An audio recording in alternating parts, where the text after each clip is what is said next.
recording is on. Buenas, ¿cómo va? ¿Cómo estás? Para los que no me conocen, soy Mariano. Hoy tenemos el placer de estar con Carolina Martínez. Eh, Creo que no hace falta presentarle, pero bueno, ella es licenciada en comunicación, da clases, se dedica a lo que es ciencia, tecnología, investigación y derechos humanos.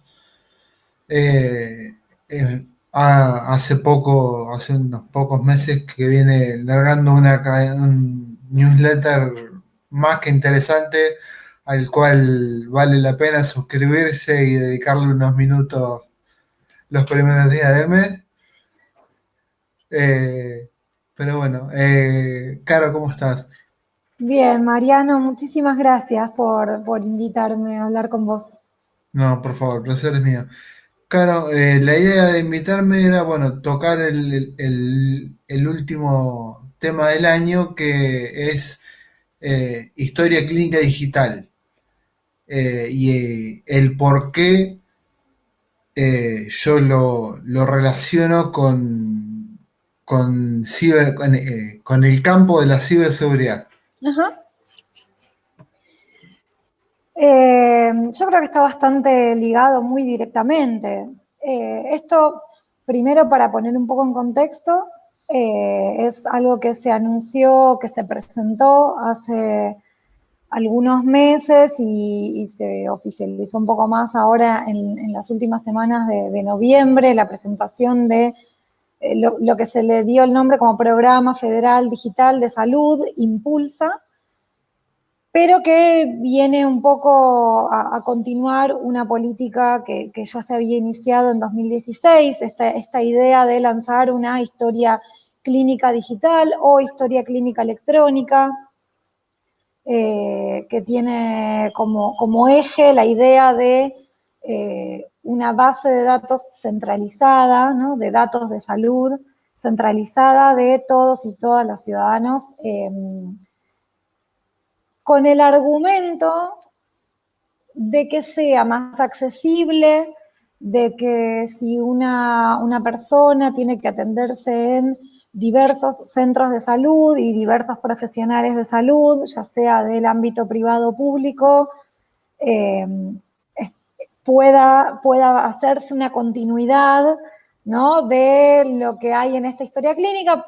Pero bueno, esto, ¿por qué digo? Bueno, este es el argumento, porque siempre es muy difícil saber las intenciones que uno puede especular, pero a mí no me gusta hacer mucha especulación, entonces uno dice, bueno, yo me baso en lo que se presenta como argumento.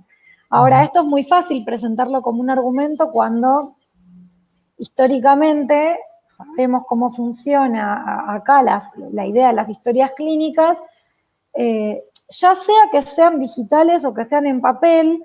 La historia clínica siempre ha quedado en manos del profesional o del centro de salud que te ha atendido, ¿no? Digo, ninguna persona tiene, a menos que haya hecho un riguroso seguimiento por voluntad propia de tomar un registro, pero digo, como una iniciativa personal, de decir, bueno, voy a tener yo todo lo que se me ha diagnosticado, resultados, ¿no?, de estudios o lo que fuere, pero digo, es un trabajo quizás tan engorroso de hacerlo uno mismo, que es muy poco probable que una persona lo tenga, ¿no? Esto en sus manos.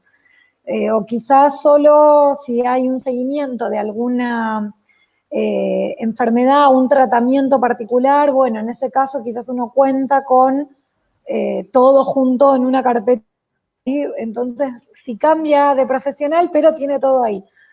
Pero esto, en líneas generales y a lo largo de los años de una persona, es muy difícil de sostener. Entonces, lo que sí sucede es que, bueno, si uno cambia de médico o cambia de centro de salud por mudanza, por lo que fuere, uno va perdiendo ese registro, ¿no?, de su propia historia clínica. Entonces, basándose en esto, que es una situación real, se utiliza una lógica que a mí me gusta seguir un poco el concepto de Morozov con el solucionismo tecnológico, ¿no? Siempre parecería que la tecnología nos resuelve todos los problemas solo por digitalizarse y usar internet, y entonces, listo, ya está. Bueno, ahí creo que pasó un poco esto, ¿no? Como se buscó el solucionismo tecnológico en este sentido de pensar en esta historia clínica electrónica centralizada, ¿no? O sea, ahí es como que creo que es el mayor problema, y me parece que está bien tu preocupación desde el ámbito de la seguridad, pensando en que la idea es que todos estos datos de salud, que son datos sensibles, desde nuestra ley de protección de datos personales, estén en una base de datos centralizada, y no en todo caso que se haya pensado en otra forma, que quizás pueda digitalizarse, pero que esté quizás alojado en algún dispositivo con una llave o alguna cosa más codificada, y que la tenga cada paciente, por ejemplo, y no todo centralizado en una sola base de datos. Claro, porque una de las cosas que yo estaba pensando por ahí, leyendo antes de arrancar con la charla, era de que uno como paciente tiene derecho a revocar el acceso a la historia clínica. Sí, o sea, en la Ley de Protección de Datos Personales está contemplado en el artículo, si no me equivoco, el 7, el hecho de que ninguna persona puede ser obligada a proporcionar datos sensibles. Dentro de lo que sería la categoría de datos sensibles, en el artículo 2, se incluyen los datos de salud, que acá, bueno, son el eje central. Habría que ver, porque, bueno, también hay uno podría, desde la mirada de la protección de los datos, uno podría ver como un inconveniente en el caso de que una excepción sería que si hubiera una ley que habilitara esto, como pensando en que hubiera un interés general, ¿no? Como para habilitar esta excepción, bueno, ahí sí podría autorizarse, ¿no? El hecho de que todos los datos sensibles, en este caso los de salud, se constituyen una base de datos centralizada. Ahí, en este caso, la iniciativa de hacer una ley vendría un poco a contrarrestar este derecho que se podría tener, porque al haber una ley Exactamente. que se supone que respondería a un interés general, lo que pasa es que, bueno, acá uno diría,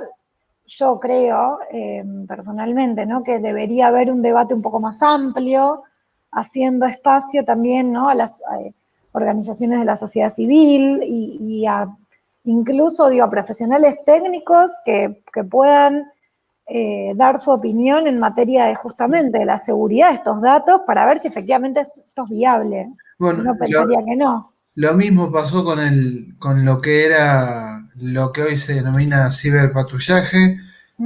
Se le dio el espacio a las organizaciones y sin embargo salió la ley y echa la ley, echa la trampa.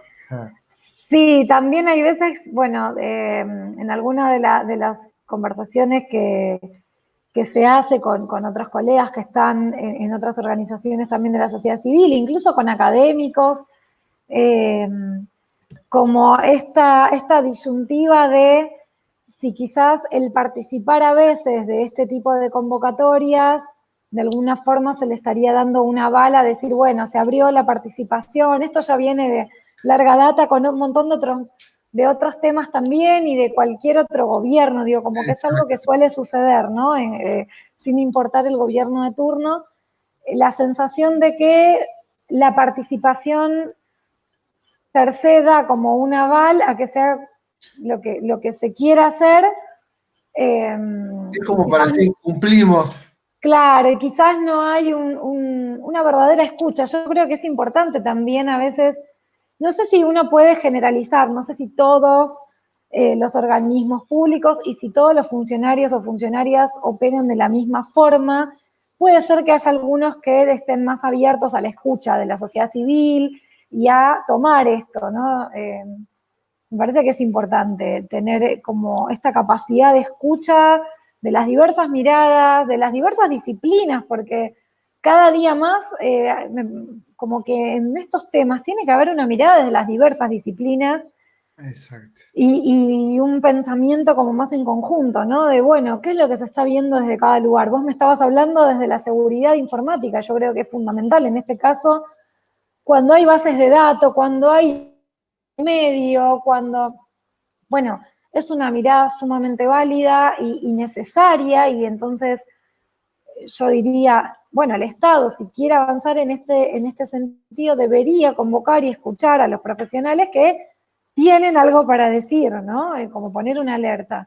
Y en materia de privacidad, que quizás va en paralelo, pero bueno, se cruzan pero no están de la mano, ¿no? La seguridad y la privacidad, pero bueno, en materia de privacidad, protección de datos, que tiene efectos concretos, que han sido estudiados, que hay investigaciones que ya han dado muestra de el riesgo de vulnerar la privacidad de las personas en materia de, por ejemplo, salud, conlleva después riesgos concretos, por ejemplo, en discriminación. Son datos súper valiosos en ámbitos como seguros, ¿no? Como, bueno, prepagas. Es que siempre está, digamos, aparte, fuera de eso, siempre está el hecho de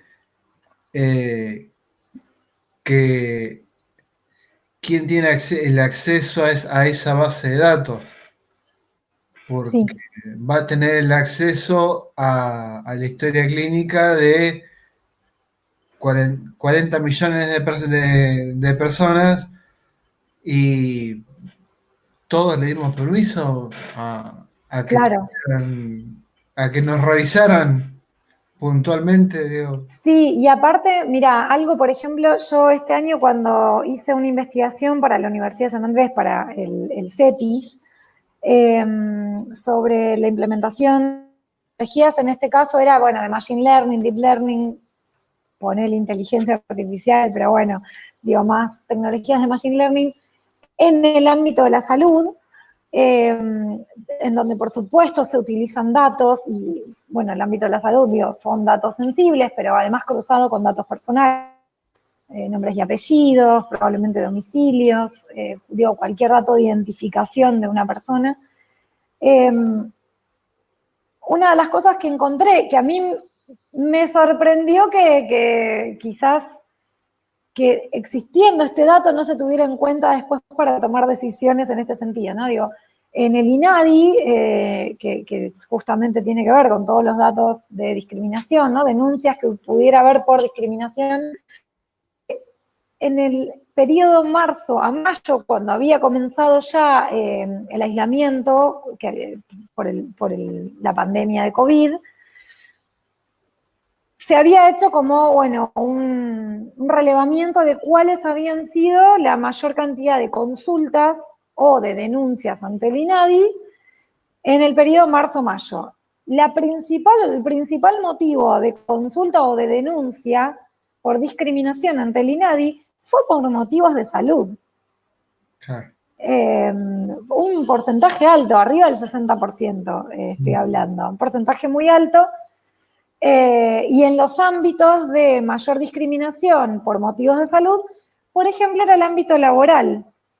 Entonces uno piensa, ¿no? Digo, si de pronto una base de datos centralizada, datos de salud de toda la población argentina,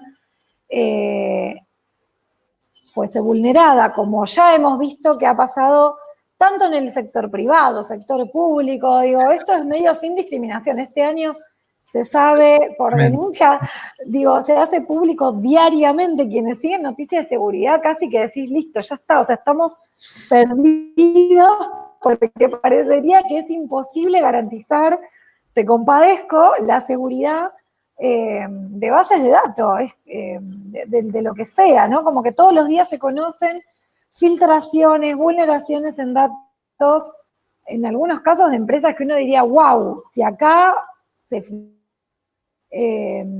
logró acceder a esta base de datos, estamos al horno, digo, todo el resto, no, ya no, ¿qué pueden hacer, no? Porque uno piensa centros de salud, hay muchos centros de salud que son centros chiquitos, no tienen, viste, una infraestructura, digo, no es que todos tienen profesionales de seguridad garantizando, ¿no? Grandes, ¿no? Es Bueno. Que justamente hace falta toda una infraestructura para garantizar, digamos, la seguridad de esa base de datos. Y como bien vos lo acabas de remarcar, en el país tenemos desde salitas chiquitas médicas hasta grandes clínicas privadas, o sea, Claro. y no todos tienen el mismo acceso, el mismo presupuesto, la misma No, por garantía. supuesto. Es que, digamos, tiene que ver con esto, ¿no? Digo, se necesita recurso económico, ni hablar también de recursos humanos, ¿no? Digo, a mí no me gusta hablar del concepto de recursos humanos, me parece horrible, pero digo, de personas capacitadas que puedan estar siguiendo eso, ¿no? Monitoreando la seguridad de estos sistemas, pero en principio está toda la parte de la infraestructura, los servidores, digo, todo el laburo que hay previo, la parte técnica,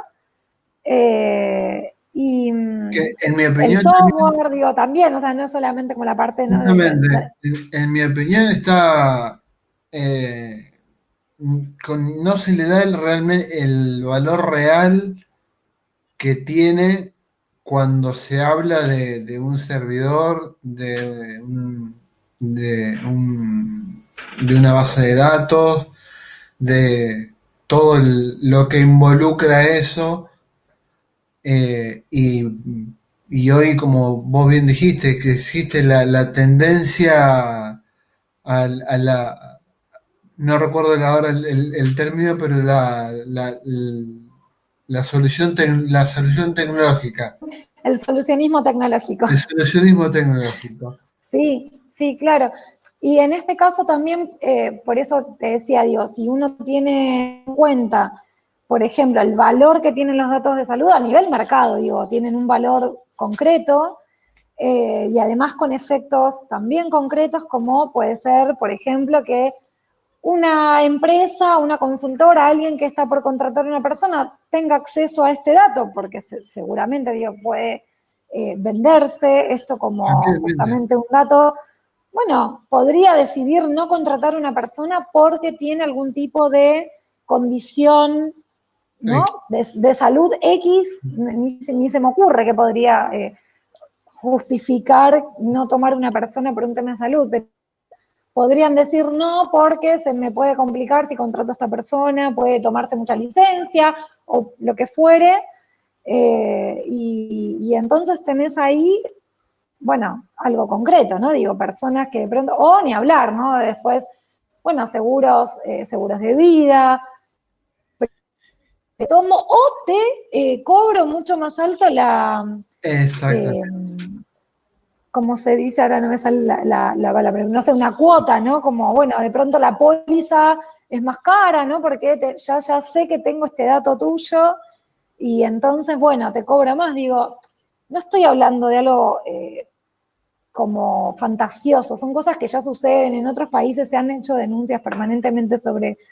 esto, porque son datos que se utilizan, no siempre se hacen, de hecho la gran mayoría de las veces, no se hace público, ¿no? No se dice, te estoy rechazando porque tengo esta información, o sea, no se conoce. Lo más probable es que esto suceda si hay alguna filtración, ¿no? Que alguien diga, alguna empresa lo haga conocer o cosas así. Sí, Pero lo bueno, más digo, probable es que suceda. lo más probable es que suceda y bueno, termina conocido, entonces la empresa, bueno, tomará, bueno, nos arrepentimos, pero digo, esto sucede y la realidad es que en este tipo de temas, eh, si esto se concreta, ¿no? Digo, la confección de una base de datos centralizada de salud de toda una población y hay una vulneración, hay una filtración, esto, digo, se termina haciendo público, no hay vuelta atrás, no tenés manera, digo, no es algo reversible, no es que, uy, nos equivocamos, bueno, ahora lo cerramos. Ya está, una vez que eso se perdió, esa privacidad de esos datos, se vulneró la seguridad de esa base de datos, ya está. Exactamente. Es como, ahí me parece por eso tan importante la parte más preventiva, ¿no? De advertir, aunque uno parezca a veces como apocalíptico y medio hincha, pero hay que prevenir, hay que advertir sobre los riesgos antes de que ocurran, porque una vez que pasaron, a nadie le sirve, digo, a ninguna de las organizaciones o personas que estén hoy advirtiendo sobre esto, a ninguno le sirve decir, yo te advertí. No ganamos nada con eso, o sea, realmente que lo importante es lograr que esto no avance, Tal porque cual. es un riesgo real y concreto sobre personas. Y aparte el valor económico que involucra la puesta en marcha de, de este proyecto. Bueno, eso sí, ni hablar, la cifra, si no me equivoco, era alrededor de 5.000 millones de pesos en 3 años, ¿no? Distribuido en 3 años, Que realmente, que bueno, yo por eso digo, creo por lo que uno va viendo con la velocidad con la que las cosas se anuncian y se tratan de implementar, yo no creo que se hayan hecho las evaluaciones de impacto necesarias para realmente saber cuánto esto viene a solucionar lo que dice que viene a solucionar. Yo te mencionaba al comienzo de la charla que se me ocurría a mí, yo no soy técnica, pero sí tengo la suerte de conocer a muchas personas que sí saben mucho, mucho más y me gusta escucharlas porque considero que en su experiencia tienen algo valioso para aportar. Y, y a mí me pareció interesante cuando una vez una persona que trabaja en temas de seguridad informática me decía, bueno, tranquilamente podría implementarse que cada persona, o sea, sí que esté centralizado la historia clínica de cada persona, es decir, que la tenga en manos la persona, ¿no? Cada ciudadano y ciudadana, sí que tenga toda su historia clínica, porque por supuesto que le pertenece a esa persona, y no a su médico solamente, sino a la persona, y que en todo caso, si decide cambiar de profesional o de centro de salud, se va con su... bueno, pueda llevar, ¿no? Como una portabilidad, pueda llevar su historia clínica a otro lugar y entonces que puedan contar con todos estos datos y no tener que volver, ¿no? Como a hacer preguntas o a volver a hacer estudios, que en algunos casos quizás hasta son nocivos si uno los hace con cierta frecuencia, ¿no? Resonancias magnéticas, radiografías, digo, no es algo bueno para el cuerpo de uno, reiterados estudios de este estilo. Pero bueno, me comentaba como esta idea quizás de que fuera algo que lo tenga esta persona, quizás en un dispositivo, quizás con una contraseña, ¿no? Digo, bueno, cifrado, uno puede pensar. Eh, También pensando en esto de que, bueno, no pensemos todo el tiempo en Internet, ¿no? Como, no esto de, bueno, la nube, que sabemos que son servidores. La nube que no Digo, está en que la ningún... nube que no está ahí arriba, digo, está bien concreto. Y, y esta idea, bueno, de que sea un dispositivo que lo tenga esta persona con un acceso a través de una contraseña, que en todo caso, si se le da el acceso al médico, puede hacer con una contraseña que le da este médico y la tiene solo el médico y el paciente, y no que esté ahí, ¿no? Centralizado. Que por eso digo que cualquier pensemos aparte, digo, como un hackeo o un ataque directo a esta base de datos, no como una persona que se le ocurrió jugar a ver si podía, ¿no? Digo, como algo, hoy hay una industria de delitos informáticos concretos que buscan, bueno, a ver a dónde puedo atacar porque acá hay un valor que lo puedo vender. No como, bueno, un tipo que está, una persona sola en su casa aburrida y dice, voy a probar a ver, digo, no es Y una encima cosa. hoy existen los mecanismos para hasta para venderlo sin necesariamente manejar dinero, digamos, tranquilamente se Sí, puede, de rastrear. Claro, se pueden meter Eh, sin rastrear tranquilamente y no se previno eso. sí, por eso también me parece como interesante pensar en la parte más de la prevención, es decir, si uno, y está bueno esto de que sea con datos de salud, porque incluso en medicina, ¿no? A veces se habla de la medicina preventiva, ¿no? Como, bueno, mejor prevenir, no esperemos a que una persona se enferme para después atacar los síntomas, ¿no? Que tenga síntomas y entonces la cosa más paliativa, sino, bueno, a ver, prevenir. En este caso creo que también uno podría pensar en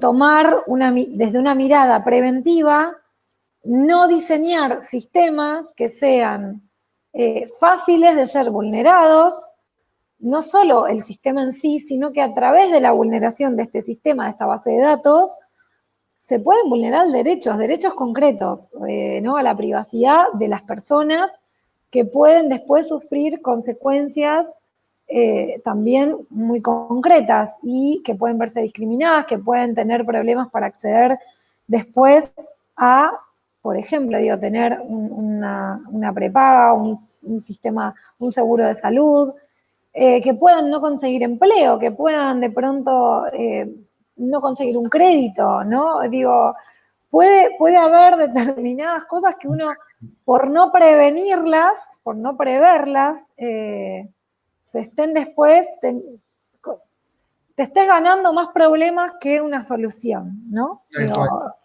a nivel población, pienso. Otra de las cosas que yo te planteaba antes de iniciar la grabación era como esta necesidad por parte del Estado de generar bases de datos acerca de sus ciudadanos, desde todo punto de vista, digamos, hasta Sí, desde el ciberpatrullaje, eh, eh, la base de datos del ANSES y me estoy quedando corto con muchísimas bases de datos. sí. eh, por, Eh, bueno, como te dije antes, es muy difícil saber las verdaderas intenciones que puede haber detrás, porque sería especular y porque además, a pesar de que todo confluye en que son iniciativas del Estado, ya sea estados municipales muchas veces o estados provinciales, también en la jurisdicción nacional, muchas veces digo, son decisiones que vienen desde organismos, ¿no? Desde ministerios. Eh, no sé cuántas, igual todo viene desde una misma mirada, exacto, que no es algo local, esto lo trato de dejar en claro porque en realidad cuando después uno ve cómo son las conversaciones que se dan en foros internacionales, ¿no? De la economía digital, de los gobiernos digitales, eh, digo, porque si no también uno sería ingenuo pensando que estas son cosas que se les ocurren al Estado nuestro. No, no son cosas aisladas, están bastante en el marco de eh, iniciativas, iniciativas que van también en otros países. A veces se ponen ejemplos que a mí me hacen reír, también me hacen temblar, ¿no? Se habla de Estonia, el país digital, desde no sé qué año, y uno dice, pero ¿por qué uno querría ser Estonia? ¿No? ¿Por qué uno querría tener todo digital, voto electrónico, a distancia? A mí hay cosas que me parecen medio como de terror, ¿no? Pensarlas, porque me parece como que hay un nivel de vulneración de derechos y garantías tan grande que por qué ponerlas como ejemplo. Eh, por eso ahí vuelvo con esta idea del solucionismo tecnológico, porque cuando no se sabe, eh, y me parece que ahí es donde está el mayor problema, cuando hay todavía una falta como de conocimiento profundo de los impactos del uso de las tecnologías en diversos ámbitos, es muy fácil que vengan a venderte una solución desde las empresas, ¿no? Y muchas veces con soluciones tipo llave en mano, ¿no? Ya tengo el software que te resuelve el problema y entonces listo, esto se diseñó en el Reino Unido, se diseñó en Francia, o es una empresa Sí, norteamericana, no importa, digo, dónde esté, pero es como, bueno, listo, ya te hice un software, te lo vendo, y con esto ya resolvés, por ejemplo, ¿no? Los accesos a los trámites que el mismo Estado tiene, ¿no? Todos los trámites del Estado están todos centralizados en el sistema de gestión de documentación, ¿no? El GDE, y vos decís, ¿a quién se le ocurre que esto es algo que viene a solucionar un problema, ¿no? Cuando después de pronto se cuelga el sistema y no podés sacar un decreto, no podés, digo, tenés como cosas que decís, ¿en serio pasa esto? Parecen de episodios de Black Mirror. Pero sí. bueno, me parece que, digo, las decisiones que hay a nivel Estado, en los 3 niveles de jurisdicciones, Ujú, sigue una línea tal cual. en el marco, ya te digo, como en los ámbitos internacionales donde se hablan de estas ideas de la economía digital o de los gobiernos abiertos o los gobiernos digitales o los gobiernos inteligentes, todas estas palabras, estos eufemismos que se utilizan, en donde siempre parece que, bueno, nada, la tecnología viene a resolver los grandes problemas que tiene el sistema. Y en realidad el sistema se tiene que resolver de otra manera, ¿no? Digo, Resulta prácticamente una ironía que se hable de inteligente, cuando justamente lo que estás tratando de evitar es que hacer el esfuerzo y hacer vos el trabajo y pensarlo vos, volcarlo de la manera que vos querés y no de la manera en la cual el desarrollador quiso, los desarrolladores quisieron. sí, también después creo que hay como, bueno, también esta idea de centralizar, de hacer más accesibles, ¿no? Bueno, vos hablabas de por qué los datos. Bueno, claro, datos para trámites de lo que sea, tenés de pronto la foto, nombre y apellido, número de documento, o un quit o un quill, eh, cualquier dato, ¿no? Que permita como identificar a una persona, de pronto otra vez centralizamos. ¿Para qué? Y bueno, para que el organismo que está acá pueda, si vos vas a hacer el trámite, ya tiene todo lo tuyo, pero además si salís del país, pero además si te compras, no sé, nada, no se me ocurre, pero digo, haces una compra importante, bueno, ya está, te pueden buscar, entonces tus antecedentes, ¿no? Si tenés antecedentes penales o no, ya está todo está ahí. Y claro, para quien está de ese lado, por supuesto que es una solución, ¿no? Tener todo esto fácil, no Exacto. tener que llenar 20.000 formularios permanentemente, pero bueno, no deja de ser una tecnología de vigilancia permanente del ciudadano y ciudadana, en donde cada cosa que esa persona hace queda registrada. Eh, a mí me sigue haciendo mucho ruido que una persona solo con buscar el quit de alguien, por ejemplo, pueda tener el dato del domicilio de esa persona, ¿no? ¿Por qué tiene que estar? ¿Por qué si estás registrado en AFIP por ser monotributista, por ejemplo, digo que hoy por hoy el porcentaje de monotributistas es altísimo, ¿no? Ya sea trabajador autónomo, ¿no? O quien hace, digo, los trabajadores registrados hoy en sistema de monotributo es muy alto porque a lo largo de los últimos años ha bajado muchísimo la cantidad de empleados en relación de dependencia, entonces que no tienen que recurrir a estar en una base de datos como el monotributo. De pronto te buscan por el quit y está tu domicilio. Para mí eso es de terror. Y no te estoy hablando de, Tal cual, no, sí, sí. Es que digo, una de las cosas que me pasaba en una empresa en la cual trabajaba era justamente esa, era conseguir, ni siquiera tener el quill, era conseguir el documento y ya tenés un software online que te calcule el quit o quill. Entonces, buscás, haces la constancia de inscripción en AFIP y tenés todo. ¿Sí? Y ahí yo digo, si por ejemplo alguien tiene que buscarme a ver si yo estoy al día, no es suficiente con que diga que está al día. ¿Por qué tiene que estar? Además, digo todos estos datos, ¿no? En qué categoría está. Yo creo que ahí, por eso lo veo como el dato más, quizás, no es un dato sensible en términos legales, ¿no? Pero digo, el dato más delicado de que sea público, lo pienso como el domicilio, porque la realidad es que uno nunca sabe, ¿no? Digo, en manos de quién caen ese tipo de datos.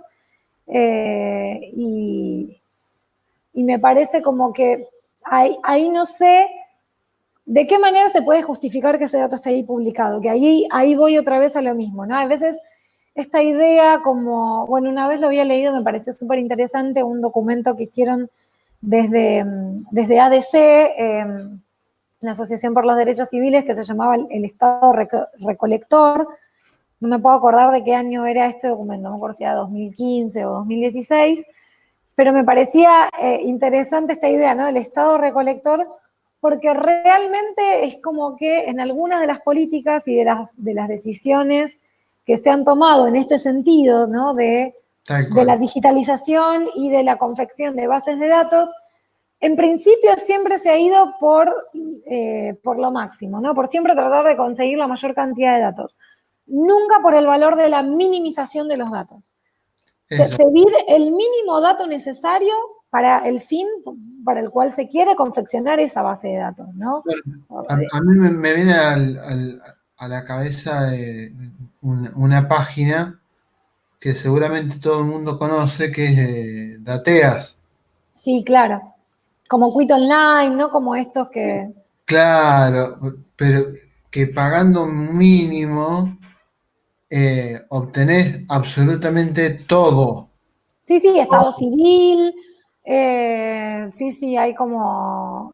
Sí. Es realmente horroroso el pensar eso y que desde el Estado se esté pensando de esa forma, incluso mayor, eh, es peor, digamos, porque no se le toma, no se le otorga el valor que realmente tienen al generar una base de datos.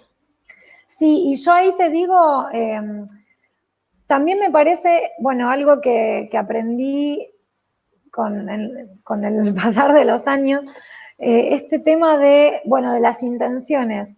No siempre este tipo de decisiones se toman con malas intenciones, ¿no? Como con esta idea, digo, a pesar de que el efecto sea la vigilancia sobre los ciudadanos y ciudadanas, y esta idea como de que, bueno, se ha constituido una sociedad de control en los términos de Deleuze, del filósofo Deleuze, efectivamente somos un número y entonces, bueno, todo lo que hacemos está permanentemente traqueado, ¿no? Monitoreado, hay un seguimiento de todas nuestras acciones, está ahí la huella digital, etcétera. No siempre todas las decisiones se han tomado con malas intenciones, con la intención consciente de monitorear y vigilar a cada una de las personas. Digo, muchas veces las intenciones pueden ser buenas, pueden ser...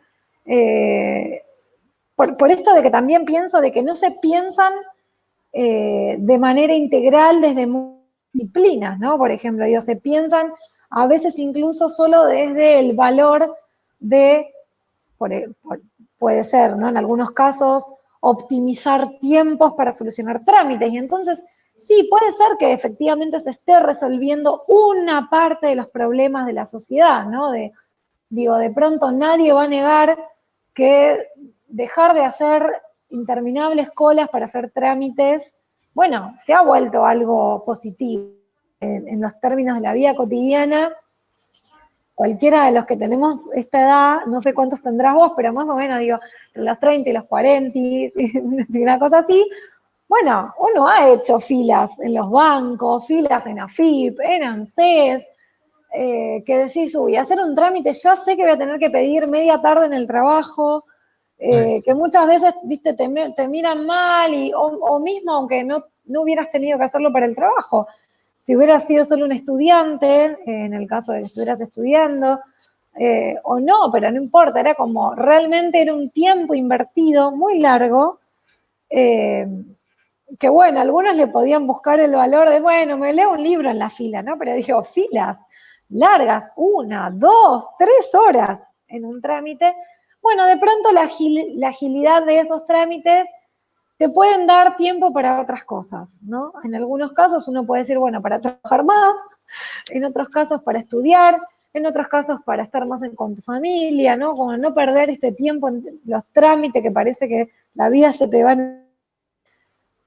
Después uno puede pensar en un montón de otras cosas, digo,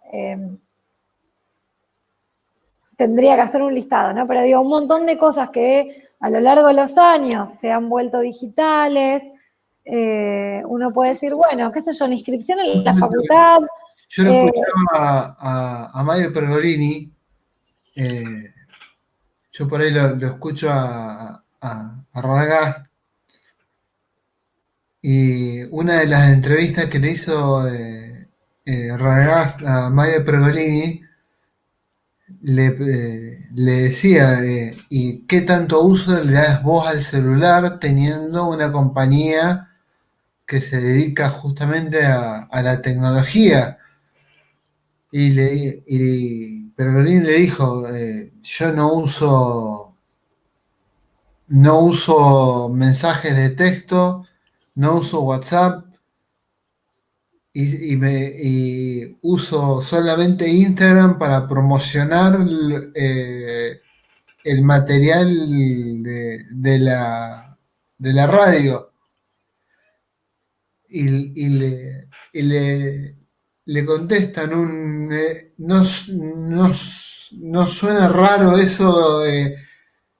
Y ahí viene la frase de Mario Perolini que me resultó interesante, que le dice, que le saca el celular y le dice, es que cuando uno tiene esto, tiene que pensar qué es lo que gana y qué es lo que pierde.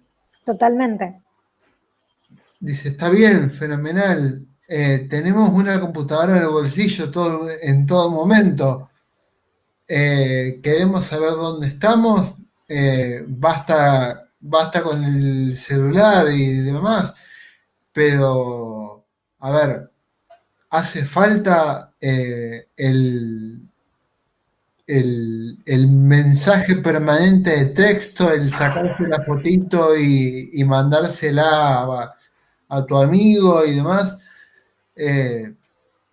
A mí, el que se quiere comunicar conmigo, que me llame.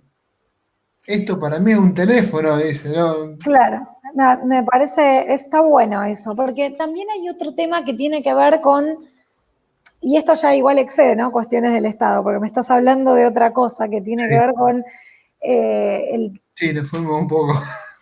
como quieras, yo puedo seguir por ahí, porque me parece también un tema interesante, pero digo, hay que en algún punto eso fue también lo que permitió, ¿no? Un poco allanó el terreno para que pasen todas estas otras políticas que vienen después.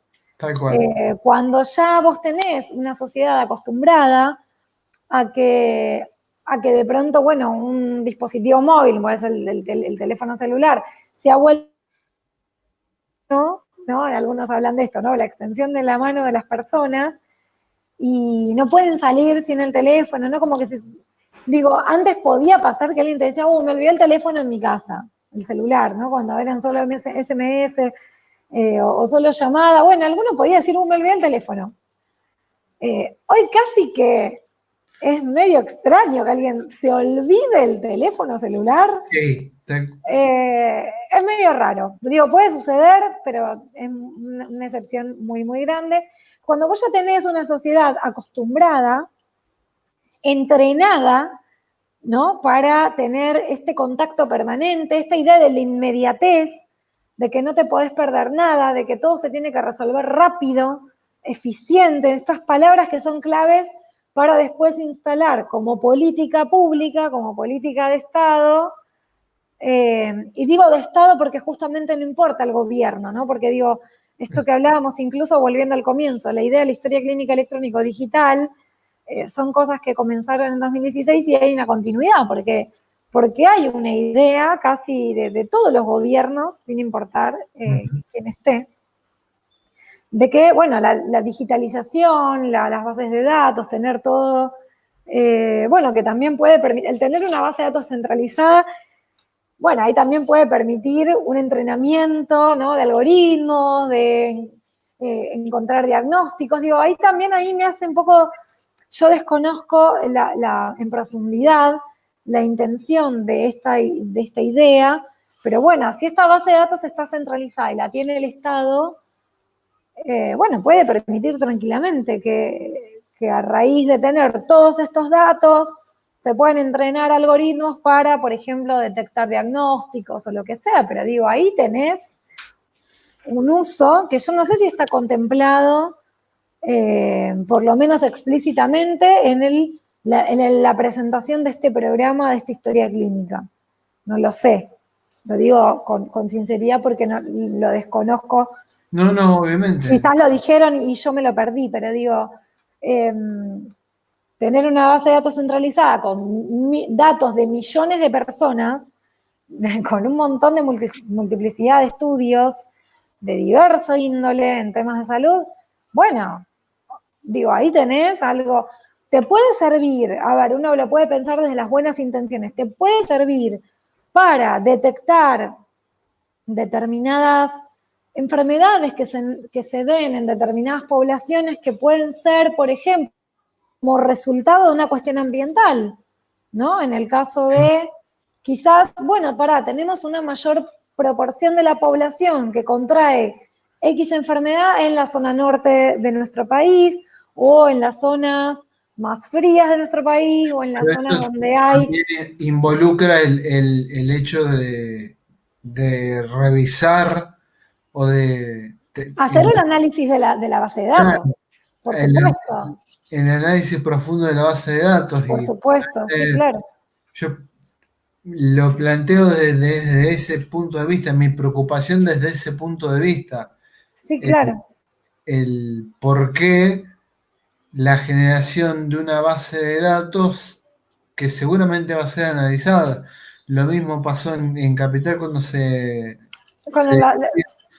hace poco no me sale el nombre, el tema del reconocimiento facial. Del reconocimiento facial. Sí, claro. A eso, digo, también es todo paulatino, ¿no? En un momento comenzaron con la colocación de cámaras que, por supuesto, bueno, yo soy licenciada en comunicación y el tema del discurso siempre es importante, se las presenta como, bueno, cámaras de seguridad. La cámara de por sí no puede garantizar la seguridad, ¿no? Pero digo, son cámaras, en todo caso, de vigilancia, porque lo que hacen es monitorear lo que sucede. Pero bueno, digo, a lo largo de los años, no solo en Argentina, en otros países, se ha demostrado que el uso de cámaras de vigilancia no ha disminuido, en todo caso, la violencia, los robos, los tipos de delitos. A lo sumo los ha corrido el lugar, pero, o sea, no sirven como prevención, ¿no? Qué sé yo, quizás en algunas zonas pueden ser más de disuasión, pero lo que pasó fue, bueno, primero lo que se hizo fue colocar la cámara, ¿no? Porque se venía con una campaña importante de esta idea de, bueno, la seguridad, hay mucha inseguridad, los medios de comunicación no muy instalados. Bueno, se despliega una enorme campaña de cámaras de vigilancia por todos lados y bueno, años después, esto no fue de un día para el otro, ¿no? Por eso digo, cuando ya está acostumbrada la gente a que la cámara está ahí, bueno, ahora te digo que además ahora vamos a utilizar un sistema de reconocimiento facial que nos va a permitir encontrar a las personas que ya han cometido el delito. ¿Por qué? Porque la cruzo con otra base de datos. Exactamente. Que es la del RENAPER, ¿no? O la base de datos en este caso se dice, bueno, no la del RENAPER, porque son todas, se cruza con la base de datos de las personas que han cometido delitos y entonces ya tenemos ahí. Pero bueno, digo, siempre es como... se van desbloqueando niveles, como uno diría en un videojuego, ¿no? Se van desbloqueando niveles y siempre se va por más. En este caso, quizás uno lo que dice es, bueno, en principio se hace la historia clínica en una base de datos centralizada, que la tiene el Estado, que por más buenas intenciones que declare y que probablemente, digo, yo no quiero Ningún pensar sistema mal, seguro. tengan esas buenas intenciones de decir, bueno, con esto resolvemos accesibilidad a la salud y a que las personas sean los dueños de sus datos, pero los efectos después pueden ser otros, ¿no? Los efectos colaterales que hay. Y por eso ahí yo digo, me parece que a veces falta como más información, falta que escuchen más a, por ejemplo, el sector técnico para decir esto. Puede ser un problema más grande que lo que viene a solucionar, digamos. Y finalmente, por supuesto, una vez que tenés la base de datos confeccionada, bueno, hay los siguientes usos de estas bases de datos: entrenamiento de algoritmos para diseño de políticas públicas, para entrenamiento de algoritmos, para lo que fuere, y ahí después tenés, bueno, todos los otros debates que hay que dar, porque los impactos sociales, impactos en derechos que ya se están evaluando de sistemas automatizados de decisiones en diversos ámbitos, y son riesgosos, peligrosos, ¿no? Digo, es algo que creo que hay que estar bastante más advertido y que hay que tener mucho más cuidado. Bueno, Caro, muchísimas gracias por tu No, gracias a tiempo. vos. Espero que te haya podido responder algunas cosas que tenías. Fue súper Sí, interesante la la charla. idea de estos videos siempre fue en un principio que la gente tome conocimiento de todas estas problemáticas que fui tocando. Así que por eso siempre el canal es libre, no hay que abonar ningún tipo de nada. Las charlas están y están dadas justamente por especialistas. Te banco, sabes que te banco en eso, me parece súper, súper valioso. Creo que vi todas las que hiciste y de verdad que están buenísimas y creo que son muy valiosas en el contenido. Así que, bueno, ojalá que se viralicen. Bueno, Caro, muchísimas gracias. No, Mariano, muchísimas gracias a vos. Un gusto. Igualmente. Bye.